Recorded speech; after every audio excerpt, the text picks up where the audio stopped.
just got boat capsized with me in it. Me rowing. It's broken the oar.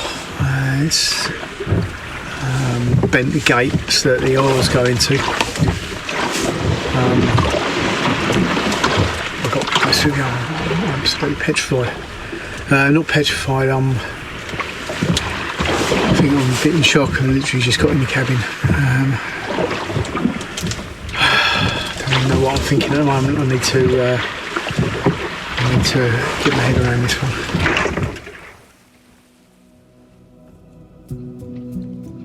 Every year in the UK, 6,500 men take their own life. Men have always been afraid to talk. You know, men think they've got to be proper men and man up in any situation. You know, doesn't matter. I've met some big men who are broken, and you wouldn't know it. If you were to talk to people who knew me, they go, "No, not Pete. He's all right. He's got it all together, but I could be broken," and I probably am a bit broken. Mental health issues are something I've had since I was quite young. It's painful, it's debilitating, it's a dark place. I believe that we're all walking this tightrope, and any moment you could fall off. It could be through work, it could be through financial problems, it could be all sorts of problems, and sometimes no problems at all, that's just the way you are. My name's Pete Beatty, I'm 60 years old. I'm a roofer by trade. I've got a wife and daughter. And I'm just a normal bloke. When I was 12, I saw a fella coming out of the channel on a programme called Nationwide. And I thought one day I'm going to swim the channel. When I got to 28, I decided that I was going to start training to swim the channel. I didn't actually get across till I was 45 years old. So it took me a while. I've swum the channel 6 times in all, fouled 4 times. Once, crossed as a solo in 18 hours, 11 minutes. And it was probably the best day of my life. I cried for a couple of days. It was amazing. Once I'd done the swim, I decided that I was going to walk from exactly where I landed when I swam to Gibraltar. And so a couple of years later, I went back and I took a little walking buggy, put my kit in it, and I dipped my toes in the water where I'd walked out on when I swam the channel. And I walked for 65 days, 1,700 miles to Gibraltar. Yeah, it was a great experience. Without doubt, I'll be missing the freedom to just wake up in the mornings, get my shoes on, get my clothes on, and get on the road at 7:30, just keep walking, and the freedom that gives you to think. Focusing on doing an adventure keeps me a little bit ahead of feeling bad. It doesn't stop me feeling bad, but it keeps me a little bit ahead of it. You just keep moving, setting long-term goals in my case, and then I can have something to focus on. And it seems to be getting tougher and tougher, but beyond this, I can't see it can get any tougher, really. So let's hope that I come out of this fixed. When I was 28, I read a book called A Fighting Chance. It was John Ridgway and Che Bly crossing the Atlantic from America to Ireland. I thought one day I'm going to do that. And I did. I talked about it a lot. I talked about it a real lot, about one day rowing the Atlantic. And then 4 years ago, I just decided to make it a reality rather than just a dream. I'm going to be rowing 3,800 miles from Portugal to French Guiana in South America. I'm going to be the oldest man in history to have done this solo. I'd see this as a goal that I need to achieve for me and also for men's mental health charity, Tough Enough to Care, the prevention of male suicide. I want to raise as much money for them as possible. And through doing this crossing and raising money and awareness, hopefully, I'll be able to save someone's life, and that'd be my job done on this part of my life. Can't bear to think of people suffering like I suffered. When I'm having a bad moment, I'll think of, the potential good I can do out of this. I've never questioned what I'm going to do. Maybe that's out of, being naive to what I'm about to do, but I've never questioned the fact that I'm going out there and I'm, putting my life on the line, really. I'm Mike Beatty, Pete Beatty's brother, and we're incredibly close, Pete and I. I'm super proud of my brother, and I continue to be amazed by what he's prepared to put himself through. I can't say that I won't be terrified. I can't say that I'm not going to be scared and feeling completely helpless. But it doesn't deter me from doing what I want to do. It's probably part of that reason that I'm going to do it. I need that adventure, and to have an adventure like that, you need at some point to feel fear. After 30 years of thought and 4 years of preparation, I'm finally on the water. Oh my God, what a relief. Training starts now.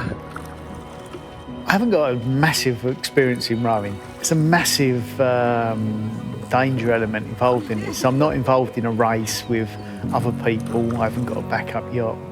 And I know the dangers involved, but I'm a great believer that when your time's up, your time's up. It's something that's helped me through all my life. I'm Carl Meehan. I've been helping Pete with his navigation. When you go across the Atlantic, it's an enormous distance. And on the way, there are a few obstacles, which he's got to get out of, and it's going to be quite a challenge.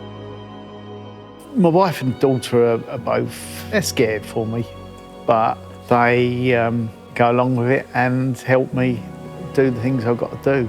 Should he be crossing the Atlantic with no experience? Probably not. But you know what? He's going to do it anyway, so he's going to get my support. And I love him for taking on such an adventure. I just wish I was half the man he was. Once he's out on the open ocean, then he's just exposed to the elements, and it'll be storms and things like that that will upset him. The storms and lightning can knock your electronics out. They're going to be his biggest challenge. There are going to be times when things are going to get rough. I'm not a thrill seeker, and that might sound ridiculous. I do things because it makes me feel whole, and that's probably the only reason I do it. I'm not looking for big thrills. I just need to feel whole.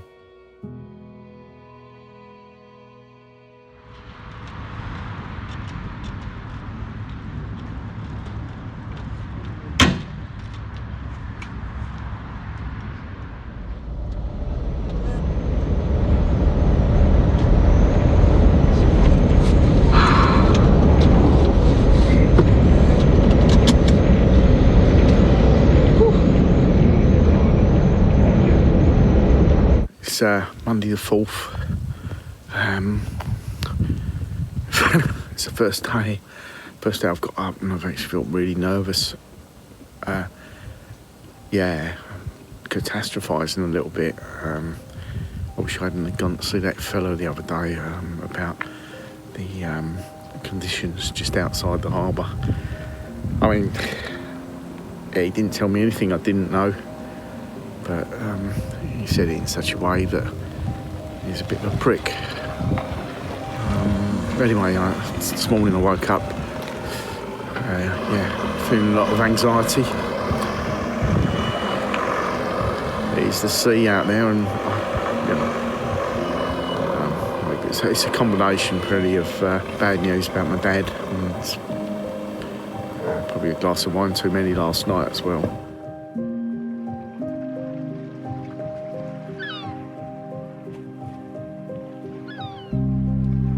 On Monday, I got the really sad news that my dad had passed away. So it's been double tough. My family said to keep cracking on, not to go home. There was nothing I could do, so I've stayed out here. It's been a really, really hard week just getting to this point. I'm a little bit broken, but I should gain some strength from it. Saying goodbye is going to be very emotional. I know that my wife and my daughter are going to be beside themselves, but they're trying to be strong. I can see that. Of course, there's a big part of them that wish that I'd take up tiddlywinks, but it's not going to happen. It's not something I choose to do to frighten people or frighten the family. It's just something that's in me, and I can't help it. I am worried about finishing. I'm worried about what's going to come back to my head. I don't want it.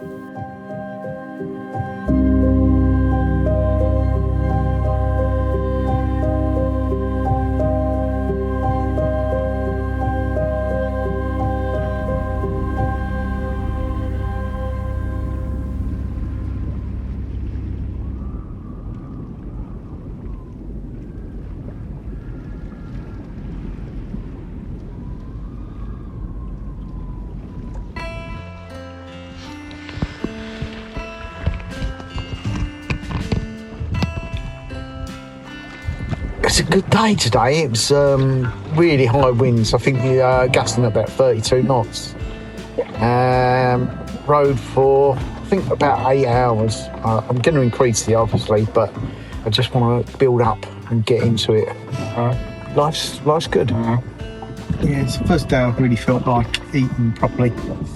So that's good. That's really good. I'm going to have something to eat. I'm getting back on the oars in about an hour and a quarter.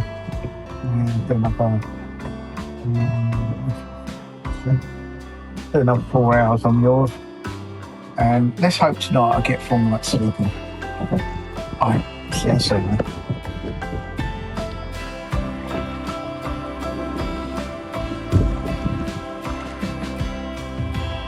Just had my first rollover. I was fast asleep and the boat completely rolled over. I must have had the door slightly cracked open. Got soaking wet. Boat came over really quick. I'm talking super quick. Good lesson. Don't leave the door cracked open for a bit of air.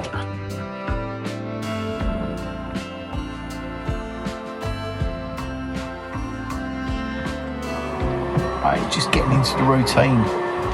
There's a routine to be had, and I haven't quite worked it all out yet, but I'm going to get there.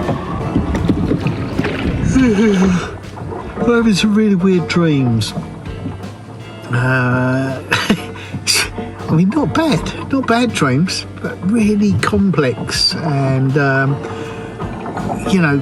complex and characters in there, conversations. It's really odd. Yeah, really, really odd. Well, you got a really happy bunny here. Just saw, I think it was four whales come past. Huge. Oh, mate, that's made the trip so far worthwhile. They were absolutely beautiful.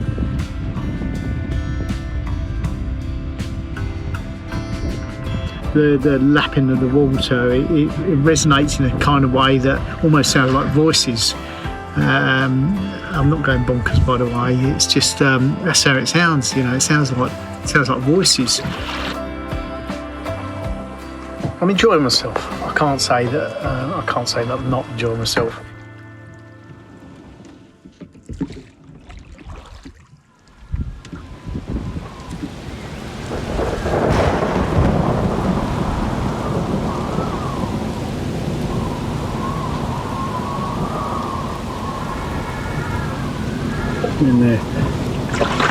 We're in this storm now. It's really unpleasant. Been in this all night.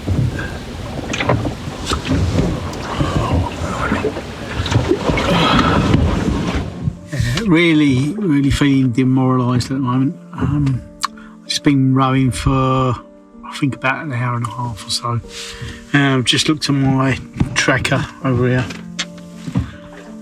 and it shows me that I've actually gone backwards 2 miles.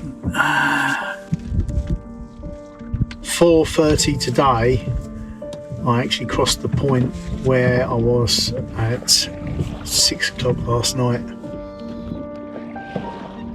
I'm really having to dig deep. Yeah, I didn't know what to say to that really. Just, I didn't realise I could dig this deep. I've lost, I suppose, maybe a week and a half's worth of rowing through being blown backwards, being on power anchor, and wrong winds. It's been really, really tough. But hey, you know what? Tomorrow's another day, and you never know what it could bring.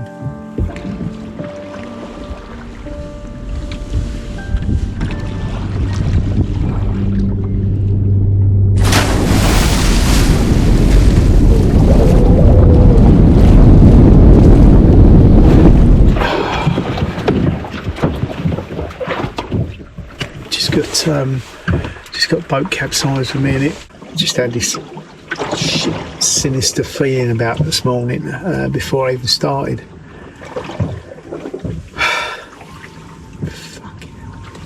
I'm not going to make any judgments at haste, but I feel I'm still in a bit of shock. So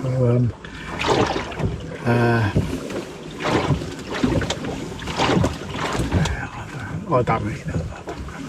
I'll come back and tell you what's happening later. I expected it to be tough, man. I expected it to be tough, but it's been ridiculous. The winds have just been relentlessly blowing the wrong direction. To be honest with you, I don't know whether it's worth my life to continue after the Canaries. I've got this horrible feeling that I'm living on borrowed time. It's not looking good for anyone to come out and get me. I'm gonna have to try and fix some bits and then see how far I can row in the next 18 hours. It's gonna be tough. It's I don't know what day it is actually. Anyway, it's yesterday I rolled and broke the oar and the rowing gate. Been trying to float in. There's my screens over here. I've been trying to float into all the Canary Islands overnight, but I don't think I've quite made it. They said they'd come out and tow me in at 40 miles. I think I'm about 50 miles, to be quite honest. I've been really reflecting on, the last couple of days really. I've spent 4 years putting my heart and soul into making this happen. Getting the boat, raising the funds, getting the charities on board, getting the sponsors on board. Absolutely put my heart and soul into it. I've gone further than I've ever gone with anything in my life. But when the boat went over early yesterday morning, there was a point that I thought, this isn't how it should all end. I can't fix what is in my mind, and I can't fix the picture that just keeps coming back and back and back of what happened. It was a scary time. The Coast Guard just called and they're sending a helicopter. So I put my boat on the tracker and power anchor, so I know exactly where it's going to be. They'll take me back on the helicopter. So another bit of drama to the story.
It's been quite a journey to get over the fact that what happened. It took me months before I went back to work even.